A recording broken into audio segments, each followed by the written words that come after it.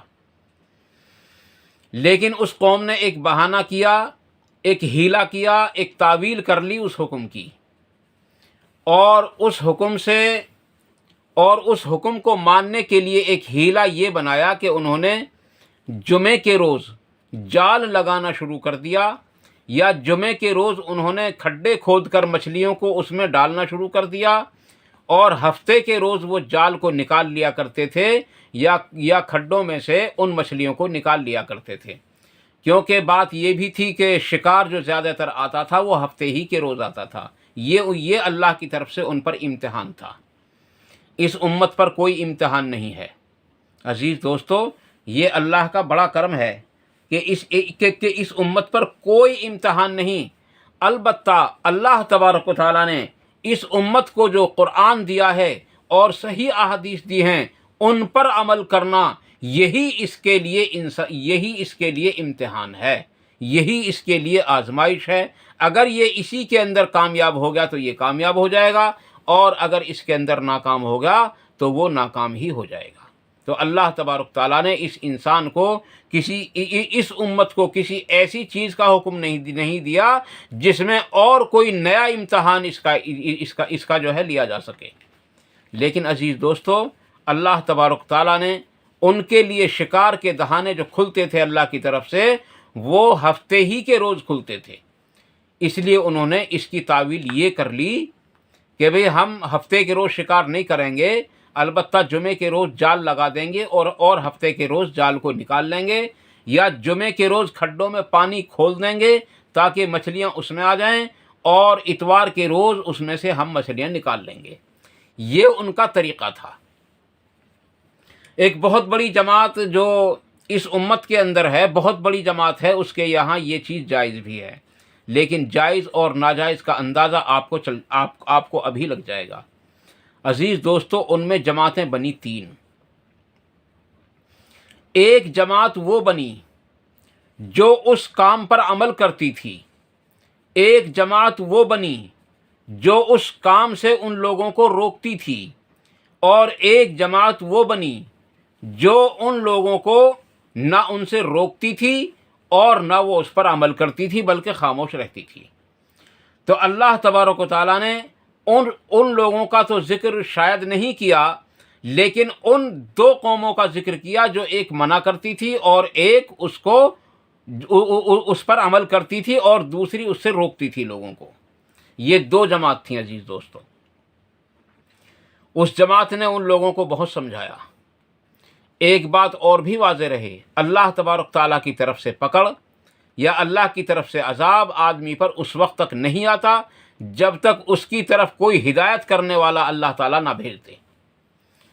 چاہے وہ اس کے محلے کا ہی ہو، چاہے اس کا کوئی پڑوسی ہو، چاہے اس کا بھائی ہو، بہرحال اس کو سمجھانے والا ضرور ہوتا ہے، اس سے پہلے اس پر عذاب نہیں آتا۔ اللہ تبارک تعالیٰ کی طرف سے اس پر کوئی عذاب کا کوڑا نہیں ٹوٹتا اس وقت تک جب تک ایک بار اس کے کانوں تک، اس کے پاس تک حق نہ پہنچ جائے، اور اس کے بعد بھی عذاب اس وقت پہنچتا ہے جب وہ حق کو قبول نہ کرے اور حق سے منہ پھیرے اور اپنے بزرگوں کی باتوں پر عمل کرتا رہے، پھر اس پر عذاب آتا ہے۔ اسی طریقے سے عزیز دوستو، آج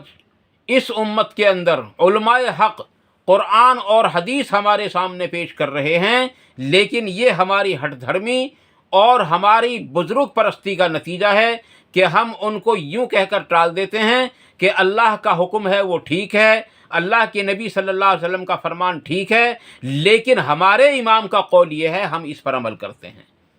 عزیز دوستو، یہ ہمارے لیے گمراہی کا ایک راستہ کھلا ہوا ہے جو بند نہیں ہو سکتا، کیونکہ اس دروازے کو نبی اکرم صلی اللہ علیہ وسلم کے بعد، ابو بکر صدیق رضی اللہ تعالیٰ عنہ کے بعد، حضرت عمر فاروق رضی اللہ تعالیٰ عنہ کے دور میں توڑ دیا تھا، بند نہیں کیا گیا تھا، توڑ دیا گیا تھا۔ تو حضرت عمر فاروق رضی اللہ عنہ نے جب کسی سے سوال کیا نا، حضرت کعب رضی اللہ تعالیٰ عنہ نے، کہ جب وہ فتنوں کا دروازہ جو ہے وہ کھل جائے گا یا توڑ دیا جائے گا، تو حضرت کعب رضی اللہ عنہ نے فرمایا کہ اس دروازے کو توڑ دیا جائے گا، تو حضرت عمر فاروق رضی اللہ عنہ نے ٹھنڈا سانس مار کر فرمایا کہ پھر اس کا مطلب یہ ہے کہ وہ کبھی بند بھی نہیں ہوگا۔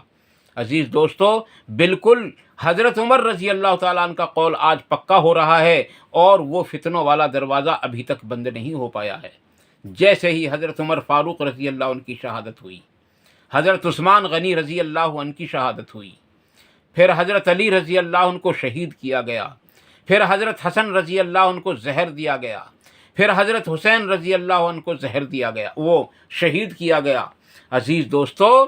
یہ فتنہ، یہ تو میں نے نمونے کے طور پر چند لوگوں کے نام لیے ہیں، وہ آج تک فتنہ ایسے ہی چل رہا ہے، اور پتہ نہیں کب تک چلتا رہے گا، لیکن ایک دور آئے گا ضرور انشاءاللہ تعالی، اور وہ دور ہوگا امام مہدی علیہ السلام کا۔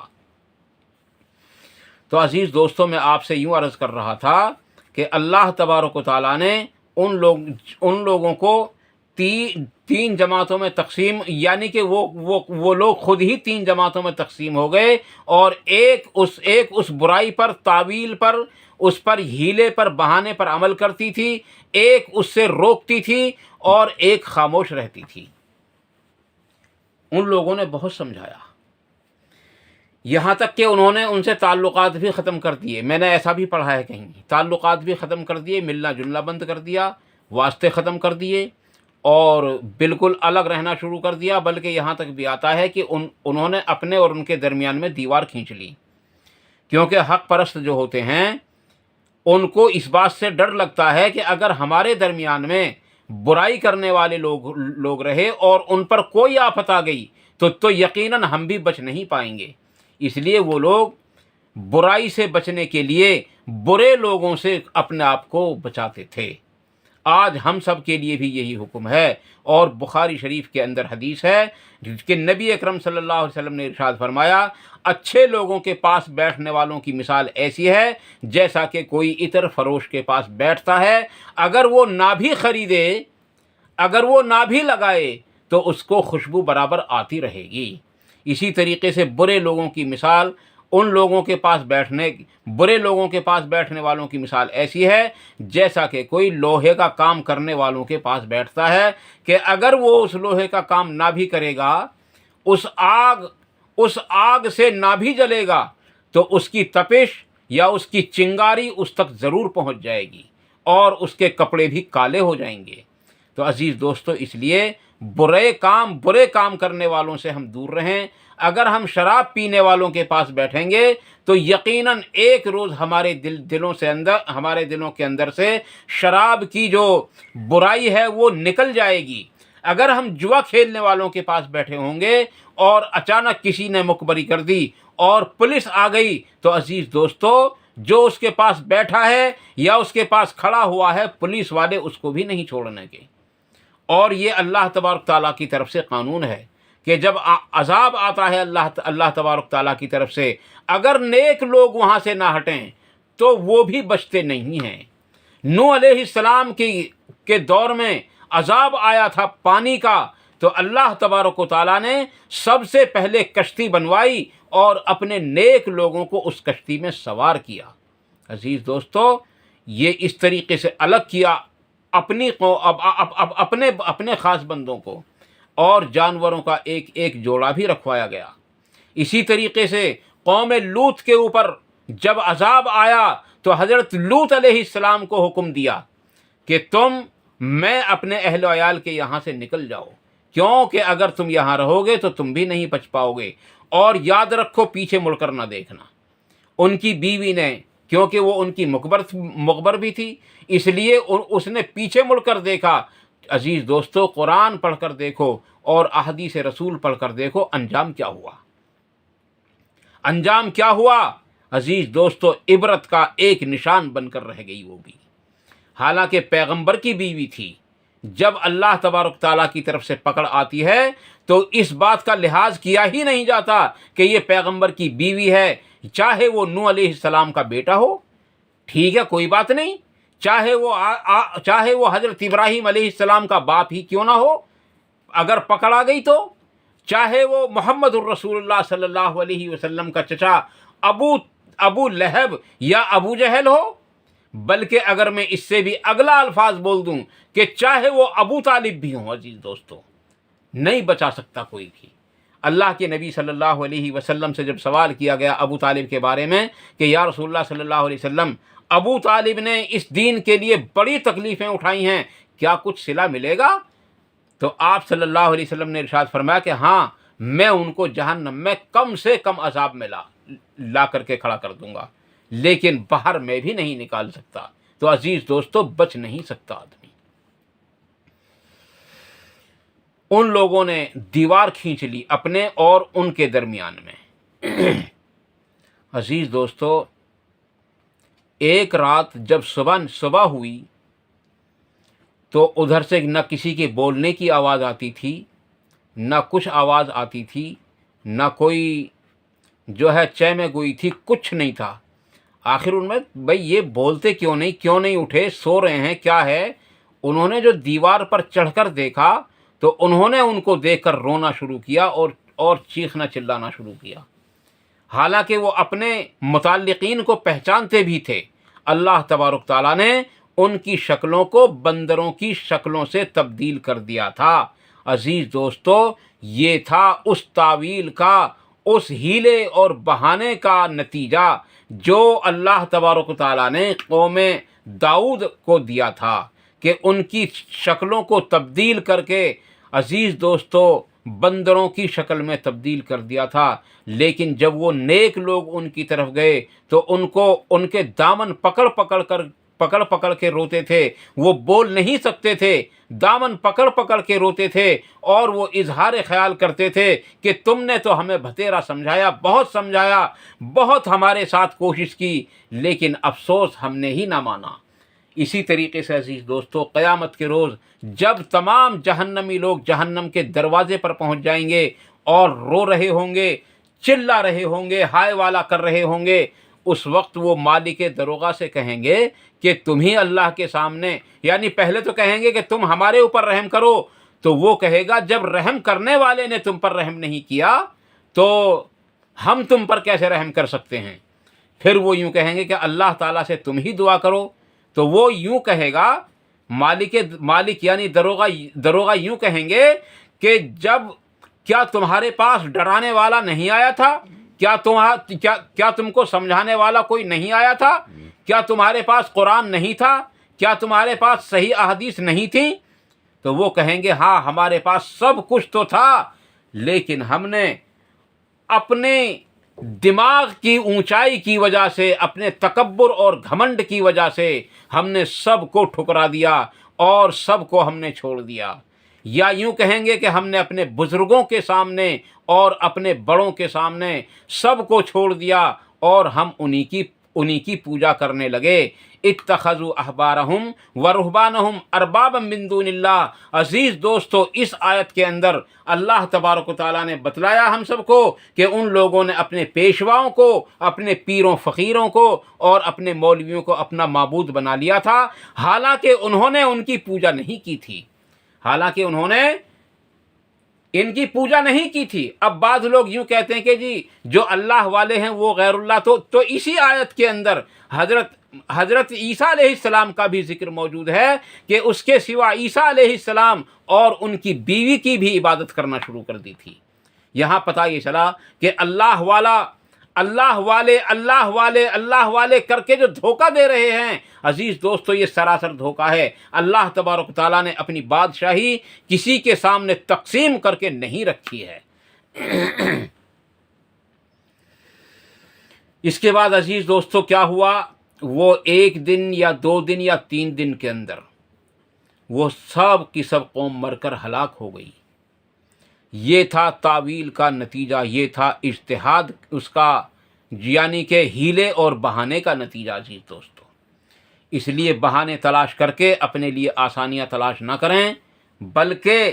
جو قرآن کا حکم ہے اور جو احادیث رسول کا حکم ہے اس کو ٹھیک اسی طریقے سے مانیں جو حرف بحرف اس کے اندر لکھا ہوا ہے، اس کا کچھ اور مطلب نہ نکالیں۔ اگر کچھ اور مطلب نکالو گے تو پھر نتیجہ وہ ہوگا جو لوط علیہ السلام کی قوم کا نتیجہ نکلا۔ اب آئیے آگے چلتے ہیں۔ عزیز دوستو، کیونکہ میں نے آپ کے سامنے 2 واقعات کا ذکر کیا تھا کہ میں آپ کے سامنے 2 واقعات بیان کروں گا جو صحیح سند سے ہیں اور بھی بہت سارے واقعات، لیکن ان کی سند میرے سامنے سے ابھی نہیں گزری، میں اس لیے ان کو بیان کرنا مناسب نہیں سمجھتا۔ جنگ احد ہوا، نبی اکرم صلی اللہ علیہ وسلم نے تقریباً 50 صحابہ کرام کو ایک موقع پر بٹھایا کہ جب تک میں نہ کہوں اس وقت تک یہاں سے مت ہٹنا، جب تک میں نہ کہوں اس وقت تک یہاں سے مت ہٹنا۔ بلکہ ایک حدیث میں ہے کہ اگر ہماری بوٹیاں بھی بکھر جائیں، اگر ہماری بوٹیاں تک بھی بکھر جائیں تو بھی تمہیں اپنی اس جگہ سے نہیں ہلنا ہے۔ چنانچہ وہ بیٹھ گئے، ایمان والوں نے جنگ کو جیت لیا اور غیر ایمان والے وہاں سے نکل بھاگے۔ اب جو وہ 50 آدمی یا کم و بیش جو بیٹھے ہوئے تھے، ان کی جماعت 2 بنی۔ عزیز دوستو، 2 جماعت بنی۔ آج ہمارے ہاں 4-5 جماعتیں موجود ہیں، اور 4-5 میں بھی 10 کے نام تو میں زبانی بھی گنوا سکتا ہوں۔ 10 جماعتوں کے نام، اسلام کے نام پر 10 جماعتوں کے نام میں آپ کو زبانی گنوا سکتا ہوں، اور 25-30 نام میں نے جماعت کے لکھ بھی رکھے ہیں عزیز دوستو۔ اور جنتی جماعت ایک ہی ہوگی،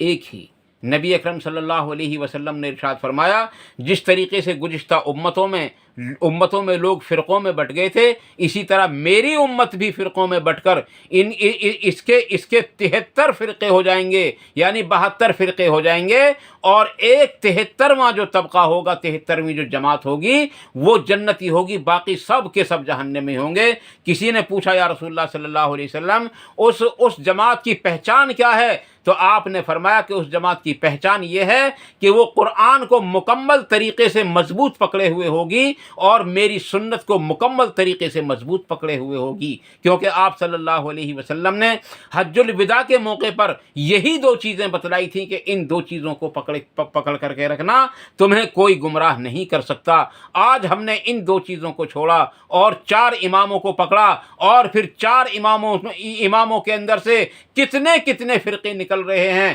کتنی جماعتیں نکل رہی ہیں۔ کوئی اپنے آپ کو بریلوی کہہ رہا، کوئی اپنے آپ کو دیوبندی کہہ رہا، کوئی اپنے آپ کو جو ہے قادیانی کہہ رہا، کوئی اپنے آپ کو قادری کہہ رہا، کوئی اپنے آپ کو چشتی کہہ رہا، کوئی کچھ کہہ رہا، کوئی کچھ کہہ رہا۔ عزیز دوستو، مگر افسوس کہ ہم اپنے آپ کو مسلم نہیں کہتے، حالانکہ اللہ تعالیٰ نے قرآن کریم کے اندر ہمارا نام مسلم رکھا ہے، دیوبندی نہیں رکھا، بریلوی نہیں رکھا، یا اہل حدیث یا اہل قرآن۔ عزیز دوستو، اہل حدیث تو سبھی ہیں، اہل حدیث تو سبھی ہیں، پھر چڑ کیوں بناتے ہو اہل حدیث کی؟ اہل حدیث تو سب ہیں۔ کون نہیں کرتا حدیثوں پر عمل؟ البتہ اتنا ضرور ہے کہ کوئی صحیح حدیثوں پر عمل کرتا ہے، کوئی ضعیف حدیثوں پر عمل کر لیتا ہے، اتنا ضرور ہے۔ لیکن ضعیف احادیث جو ہیں عزیز دوستو، اس امت کا جو بیڑا غرق کیا ہے سب سے زیادہ، وہ ضعیف الاسناد احادیث نے کیا ہے۔ اور امام مسلم نے ان احادیث کو بیان کرنے پر پابندیاں بھی لگائیں، لیکن ان کی جب نہ چل سکی عزیز دوستو، تو پھر نتیجہ وہی نکلا جو آج نکل رہا ہے کہ کوئی ضعیف حدیث جس کو مل گئی بس وہ اسی پر عمل پیرا ہے، اور بس اس کو بتا دیا کہ اس کے بزرگوں نے اس پر عمل کرتے آ رہے ہیں، تو وہ بھی اسی پر عمل کر رہا ہے۔ اب اس کے سامنے کتنی صحیح احادیث لا کر کے پیش کر لو، لیکن اس کی سمجھ میں نہیں آئے گا۔ تو عزیز دوستو، وہ تقریباً 50 آدمی تھے، ان کی جماعت بنی 2۔ ایک نے کہا کہ اللہ کے نبی صلی اللہ علیہ وسلم نے جو ہم کو حکم دیا تھا وہ صرف لڑائی کے وقت حکم دیا تھا، لڑائی ختم ہو گئی، اب یہاں سے ہٹ جاؤ۔ دوسری جماعت نے کہا کہ نہیں، اللہ کے نبی نے یہ کہا جب تک میں نہ کہوں۔ اب ان میں تکرار یوں ہوئی کہ وہ کہتے تھے کہ جب تک میں نہ کہوں، وہ کہتے تھے کہ لڑائی کے وقت تک ہی تو تھا یار، آپ اس بات کو سمجھ کیوں نہیں رہے؟ آخر بات یہ ہوگی کہ 2 جماعت بنی، اور وہ ایک جماعت وہی مضبوطی کے ساتھ بیٹھی رہی، اور دوسری جماعت وہاں سے اٹھ گئی اور مال غنیمت کو سمیٹنے پر لگ گئی۔ عزیز دوستو، اب یہ پریشانی بنتی ہے یہاں سے، اب یہ پریشانی یہاں سے بنتی ہے اس تعویل کی وجہ سے، اس ہیلے اور بہانے کی وجہ سے۔ عزیز دوستو، خالد ابن ولید رضی اللہ عنہ جو سیف اللہ ہیں، اللہ کی تلوار قرار دیا نبی اکرم صلی اللہ علیہ وسلم نے ان کو، انہوں نے دیکھا کہ وہ راستہ تو خالی ہے، چند ایک صحابہ وہاں بیٹھے ہوئے ہیں، ان کو تو شہید کر دینا آسان ہے۔ چنانچہ انہوں نے ایک مختصر سی جماعت لی اور اس راستے سے آ کر پیچھے سے پشت پر سے ایمان والوں پر حملہ کر دیا، اور جیتی جتائی جو جنگ تھی وہ تمام کی تمام ہار سے تبدیل ہو گئی۔ عزیز دوستوں، نتیجہ یہ نکلا کہ جو لوگ وہاں بیٹھے ہوئے تھے وہ بھی شہید کر دیے گئے، اور جو لوگ وہاں سے اٹھ گئے تھے اکثر و بیشتر وہ لوگ بھی شہید ہو گئے، اور تقریباً 70 صحابہ کرام کو شہید کر دیا گیا، اور خود نبی اکرم صلی اللہ علیہ وسلم زخمی ہو گئے، اور نبی اکرم صلی اللہ علیہ وسلم کے دندان مبارک بھی شہید ہو گئے تھے۔ تو عزیز دوستو، جب کسی بھی ہیلا کرنے والے یا کسی بھی بہانہ کرنے والے یا کسی بھی تعویل کرنے والے پر اگر کوئی عذاب آئے گا اور اس کو سمجھانے والے وہاں موجود ہوں اور وہ انہی کے ساتھ پھر بھی لگے رہیں تو وہ بھی اس عذاب سے بچ نہیں پاتے۔ اس لیے اللہ کے نبی صلی اللہ علیہ وسلم نے ارشاد فرمایا کہ بنی اسرائیل میں سب سے پہلے جو برائی پھیلی وہ اسی بات کو لے کر کے پھیلی تھی۔ کون سی بات کو لے کر؟ جب کوئی برائی کا کام کرتا تھا تو اس کو لوگ سمجھاتے تو تھے کہ بھئی یہ برا کام ہے، اسے نہ کر، لیکن اگر وہ نہ مانتا تھا پھر بھی اس کام پر لگا رہتا تھا تو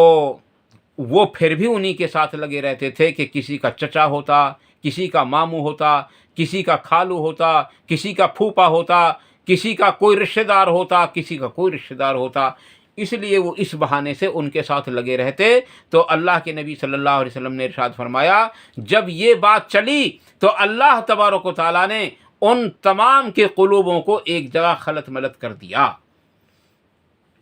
تو عزیز دوستو،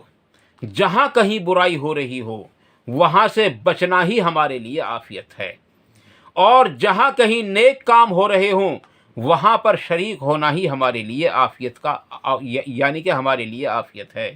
اس لیے نبی علیہ السلام نے فرمایا کہ اگر کہیں نیک کام ہو رہا ہو، مثلا اللہ کا ذکر ہو رہا ہو، درس قرآن ہو رہا ہو، درس حدیث ہو رہا ہو، اور کوئی وہاں اگرچہ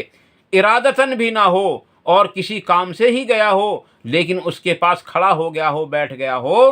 تو اللہ تبارک و تعالیٰ جو ہے، یعنی آپ یوں سمجھو، میں آپ کو پوری حدیث جو ہے ڈیٹیل سے آپ کو تھوڑا مختصر انداز میں سمجھا دیتا ہوں۔ یہ حدیث بخاری اور مسلم میں دونوں کے اندر آپ کو مل جائے گی، ابو داؤد میں بھی شاید مل جائے، اور مشکات المصابیح کے اندر بھی یہ حدیث مل جائے گی۔ عزیز دوستو،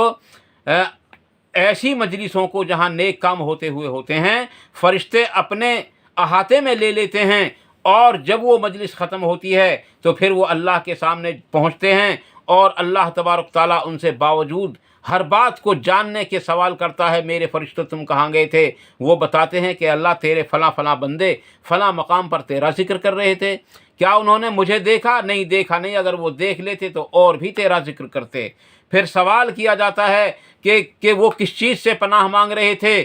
عرض کرتے ہیں وہ تیری جنت، وہ تیری جہنم سے پناہ مانگ رہے تھے۔ ارشاد ہوتا ہے کہ میں نے کہ کیا انہوں نے جہنم کو دیکھا ہے؟ عرض کرتے ہیں انہوں نے جہنم دیکھی نہیں، اگر وہ دیکھ لیتے تو اور بھی زیادہ اس کی تڑپ میں، اس کی لگن میں لگ جاتے۔ اب اللہ تعالیٰ تیسرا سوال کرتا ہے کہ وہ کیا چیز چاہتے تھے؟ تو عرض کرتے ہیں اے اللہ وہ تیری جنت کی طلب کر رہے تھے۔ تو کیا جنت دیکھی ہے انہوں نے؟ کہ دیکھی نہیں ہے، صرف سنی ہے۔ اگر وہ دیکھ لیتے تو اور بھی زیادہ جنت کی طلب میں لگ جاتے۔ اب یہاں رابعہ بصری کی اس بات کی بھی تردید ہو جاتی ہے کہ لوگ جہنم کے خوف اور جنت کے لالچ سے عبادت نہ کریں۔ جہنم کا خوف اللہ تبارک و تعالیٰ نے دلایا، اور جنت کا لالچ بھی اللہ تبارک تعالیٰ نے دلایا۔ تو یہ جو ہم عبادت کرتے ہیں، اللہ سے ڈرتے ہیں، جنت کی طلب اور جہنم کے خوف ہی سے کرتے ہیں، کیونکہ اللہ تبارک و تعالیٰ کی رضا کیا ہے؟ اللہ تبارک و تعالیٰ کی رضا کا نام ہے جنت، اور اللہ تعالیٰ کی ناراضگی کا کیا نام ہے؟ اللہ تعالیٰ کی ناراضگی کا نام ہے جہنم۔ تو عزیز دوستو، رابعہ بصری نے اگر یہ بات کہی ہے تو یہ ان کی غلطی ہے، اور اگر نہیں کہی ہے اور لوگوں نے ان کی طرف منسوب کر دی ہے تو ان لوگوں کو چاہیے کہ وہ اپنی کتابوں کے اندر سے بھی اس کو مٹائیں اور اپنی زبانوں پر سے بھی اس کو ختم کر دیں۔ اس کے علاوہ وہ کہتے ہیں کہ رابعہ بصری نے ایک ہاتھ میں آگ لی اور ایک ہاتھ میں پانی لیا کہ پانی سے جہنم کو بجھا دے اور آگ سے جنت کو جلا دے۔ عزیز دوستو، بالکل اللہ تبارک تعالیٰ کی کھلی نافرمانی اور بالکل کفر کا فتویٰ لگایا جا سکتا ہے اس بات کے اوپر، کیونکہ اللہ تبارک تعالیٰ کی جنت کو کوئی نہیں جلا سکتا اور جہنم کو کوئی نہیں بجھا سکتا۔ تو عزیز دوستو، اصل بات یہی ہے کہ میں آپ لوگوں سے جو عرض کر رہا ہوں وہ یہی ہے کہ اگر ہمارے پاس میں قرآن موجود ہے اور ہمارے پاس میں احادیث موجود ہیں تو ہم ان پر عمل کرتے رہیں، اسی میں ہماری خیر اور اسی کے اندر ہماری بھلائی ہے، اور جنت کا خوف، جنت کا لالچ بھی ہو اور جہنم کا خوف بھی ہو۔ یہی تو ہے ہمارے دلوں کے اندر، اللہ تعالیٰ کی محبت یعنی جنت کی خواہش، اور اللہ تعالیٰ کا خوف یعنی جہنم سے بچنے کے لیے اللہ تعالیٰ سے دعا مانگتے رہیں۔ اللہ تعالیٰ نے قرآن کریم کے اندر سورۃ الفرقان میں جب آخر میں آپ پہنچو گے تو اللہ تعالیٰ ارشاد فرماتا ہے 12 نشانیاں بیان کی ہیں اللہ تعالیٰ نے، اور انہی کے اندر ایک نشانی یہ بھی بیان کی اللہ تعالیٰ نے کہ وہ اللہ تبارک و تعالیٰ کے سامنے جہنم سے پناہ مانگتے رہتے ہیں، کیونکہ جہنم واقعی بہت ہی بری جگہ ہے، اور پھر اللہ تبارک تعالیٰ نے خود ہی بتلایا کہ واقعی جہنم ٹھہرنے کے لیے بہت ہی بری جگہ ہے، اس لیے اس سے پناہ مانگتے رہیں۔ آؤ ہم سب مل کر کے بھی اللہ تبارک و تعالیٰ سے یعنی اللہ تبارک تعالیٰ کی پناہ مانگیں جہنم سے، اور ان الفاظ میں مانگتے ہیں جن الفاظ میں نبی اکرم صلی اللہ علیہ وسلم مانگتے تھے۔ حضرت عائشہ صدیقہ رضی اللہ تعالیٰ عنہ فرماتی ہیں کہ اللہ کے نبی صلی اللہ علیہ وسلم اس وقت تک نماز کا سلام نہیں پھیرتے تھے جب تک چار چیزوں سے یعنی اللہ تبارک تعالیٰ کی پناہ نہیں مانگ لیتے تھے۔ نمبر 1 عذاب قبر سے، نمبر 2 عذاب جہنم سے، نمبر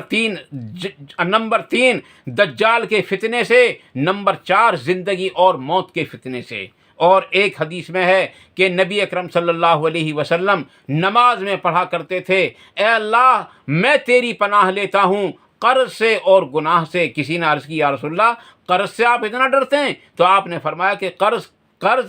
قرض دار جو ہوتا ہے وہ بڑے 2 گناہ کرتا ہے، وعدے کی مخالفت کرتا ہے اور جھوٹ بولتا ہے، اور یہ 2 بہت بڑے گناہ ہیں۔ تو عزیز دوستو، جنت کی طلب اور جہنم کا خوف ہمارے دلوں کے اندر ہوگا، اسی کا نام ہے اللہ تبارک تعالیٰ سے امید اور اللہ تبارک تعالیٰ کا خوف۔ تو اللہ تبارک و تعالیٰ ارشاد فرماتا ہے کہ فرشتوں تم گواہ بن جاؤ، میں نے ان سب کی مغفرت کر دی۔ تو فرشتے عرض کرتے ہیں اللہ ایک آدمی تو ایسا بھی تھا، شریک تو تھا ہی نہیں وہاں، ویسے ہی بیٹھ گیا تھا، کسی کام سے آیا تھا کھڑا ہو گیا تھا۔ تو اللہ تعالیٰ ارشاد فرماتا ہے کہ وہ ایسی بابرکت مجلس ہے کہ میں نے اس مجلس کی برکت سے اس کو بھی معاف کر دیا۔ اس لیے اللہ کے نبی صلی اللہ علیہ وسلم نے ہم سب کو برے کام کرنے والوں سے دور رہنے کا حکم دیا اور اچھے کام کرنے والوں کے پاس لگے رہنے کا حکم دیا۔ تو عزیز دوستو، یہ تھا اصل میں آج کی ویڈیو کا موضوع ہمارا۔ ہم اگر یہ دیکھیں کہ ہم کس طریقے سے روزے کو چھوڑ سکتے ہیں، عزیز دوستو یہ ایک ہیلا بن جائے گا، ایک بہانہ بن جائے گا، بے ضرورت سفر کرنے کے لیے نکل جائیں کہ بھی ہمیں روزہ رکھا جاتا نہیں، اور اگر ہم روزہ چھوڑنے کے لیے جو ہے شرعی سفر کرنا شروع کر دیں تو ہم جو ہے روزہ چھوڑ دیں گے۔ تو عزیز دوستو، جب ضرورت نہیں ہے تو کیا اللہ تعالیٰ دلوں کو نہیں جانتا؟ یہ تو بالکل ایک دم مکاری ہے، ایک دھوکہ ہے اللہ تبارک و تعالیٰ کو اور اللہ تبارک تعالیٰ اس طرح کے دھوکوں میں آنے والا نہیں ہے، بلکہ اللہ تبارک تعالیٰ ارشاد فرماتا ہے ان بطش ربک لشدید، کہ اگر پھر میں نے پکڑ لیا تو میری کبریائی کی قسم ہے کہ کوئی چھڑا نہیں سکتا مجھ سے پھر۔ اس لیے عزیز دوستو، اللہ تبارک تعالیٰ کی عبادت کرتے رہیں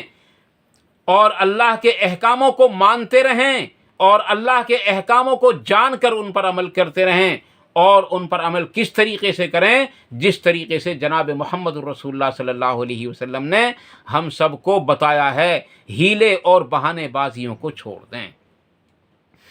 عزیز دوستو، کتابوں کے اندر ایک مسئلہ یہ لکھا ہوا ہوتا ہے کہ اگر شوہر اپنی بیوی کو اور بیوی اپنے شوہر کو کی مال کی عدل بدل کرتے رہیں، 6 مہینے کے بعد میرا 6 مہینے کے بعد تیرا، تو اس طریقے سے زکوٰۃ فرض نہیں ہوتی۔ عزیز دوستو، ٹھیک ہے زکوٰۃ فرض نہ ہوتی ہو، لیکن کیا اللہ تعالیٰ اس مکاری کو جانتا نہیں ہے تمہاری کو؟ کیا وہ پکڑے گا نہیں اس پر تمہیں؟ اس لیے عزیز دوستو، ان باتوں سے باز آئیں۔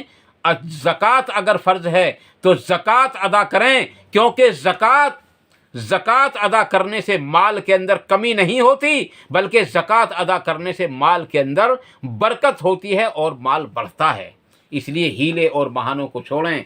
کسی بھی قرآن کریم کی اور احادیث صحیحہ کی کسی کی بھی تعویل نہ کریں، حرف بحرف مانیں۔ اللہ تبارک و تعالیٰ ہم سب کو ان مختصر سی باتوں پر عمل کرنے کی توفیق عطا فرمائے، اور جذبات میں اگر کوئی بات غلط نکل گئی ہو تو اللہ تعالیٰ ان باتوں کو ہمارے دلوں سے صاف کر دے، معاف کر دے، اور جو بات صحیح نکلی ہوں اللہ تعالیٰ ان باتوں کو ہمارے دلوں کے اندر راسخ فرمائے، ان پر عمل کرنے کی توفیق عطا فرمائے، ان پر عمل کرنے کے موقع عطا فرمائے، اور ان پر عمل کرنا آسان فرمائے، اور ان باتوں کو دوسروں تک پہنچانے کی بھی توفیق عطا فرمائے۔ باتیں تو بہت ساری رہ گئی ہیں، لیکن عزیز دوستو اب بھی بہت بڑی ویڈیو ہو گئی۔ اگر اللہ سے میں دعا کرتا ہوں کہ اللہ کے واسطے اس ویڈیو کو پورا دیکھیں، اور عزیز دوستو اس پر غور کریں، اور قرآن و حدیث سے ملا کر جتنی باتیں قرآن و حدیث سے ملتی ہوں ان پر آپ عمل بھی کریں۔ اللہ تعالیٰ عمل کی توفیق عطا فرمائے۔ وآخر دعوانا ان الحمد للہ رب العالمین۔ سبحان ربک رب العزت عما یصفون وسلام علی المرسلین والحمد للہ رب العالمین برحمتک یا ارحم الراحمین۔ والسلام علیکم ورحمۃ اللہ تبارک و تعالی وبرکاتہ۔